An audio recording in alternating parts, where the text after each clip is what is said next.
Good evening from the Channel's newsroom here in London. Demonstrations turned violent in Hong Kong as tens of thousands of people turned out to protest against a proposed extradition bill.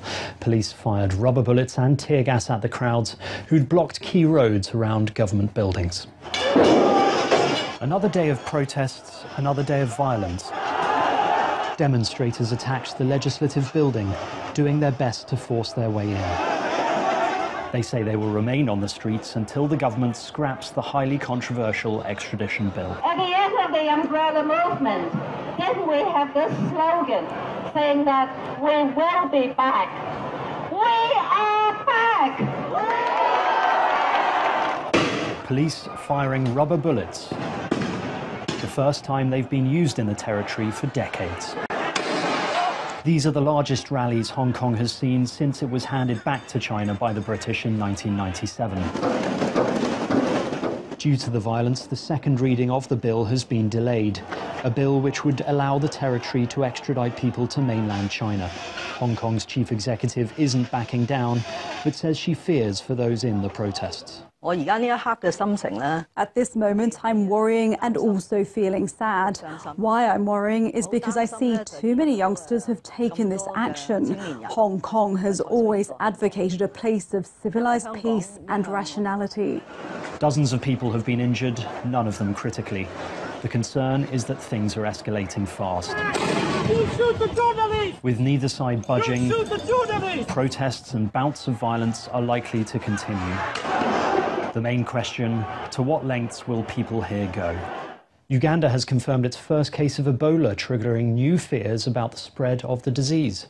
A 5-year-old boy who'd travelled to the country from the Democratic Republic of Congo died soon after being diagnosed.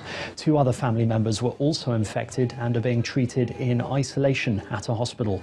Officials are also reaching out to those who've been in contact with them. The Ministry of Health, the World Organization and the Center for Disease Control have dispatched a rapid response team to Kasese to support the teams who are on the ground to continue with the various activities, including contact tracing and case management.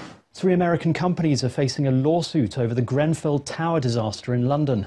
72 people were killed and almost 180 injured when an inferno ripped through the residential building in 2017. 143 counts of wrongful death and products liability have been filed against Arconic, Celotex, and it's believed the fire started in a Whirlpool fridge freezer.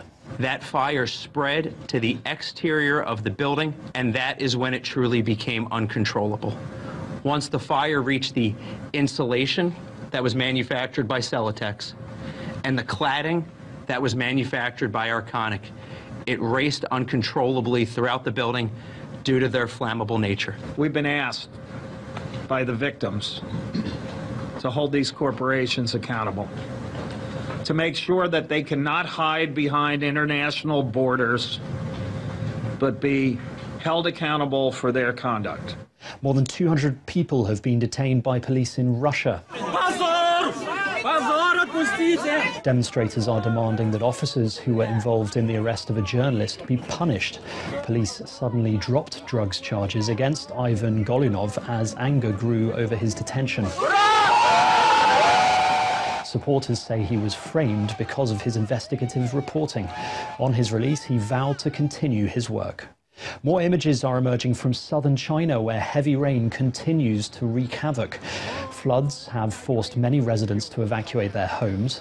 In the east, the river that runs through Sanming City is 3.5 meters higher than its maximum warning level. The downpour is expected to continue until Friday. And hundreds of thousands of people have been evacuated from India's western state of Gujarat ahead of Cyclone Vayu.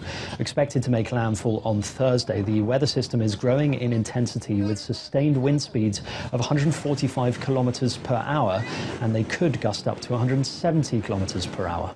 Shinzo Abe is Japan's first prime minister to visit Iran since the 1979 Islamic Revolution. He touched down in Tehran, where he's on an apparent mission to ease tensions between Iran and the US. Iran hopes he'll be able to mediate between the two and help curb oil sanctions imposed by Washington. And finally, a gesture of goodwill between North and South Korea. Kim Jong-un's sister met officials in the demilitarized zone to pay her respects to Lee Hee-ho, the widow of the former South Korean President Kim Dae-jung. She delivered flowers and her brother's condolences over the death of the former First Lady, who passed away on Monday. And that's your international news around the world in 5.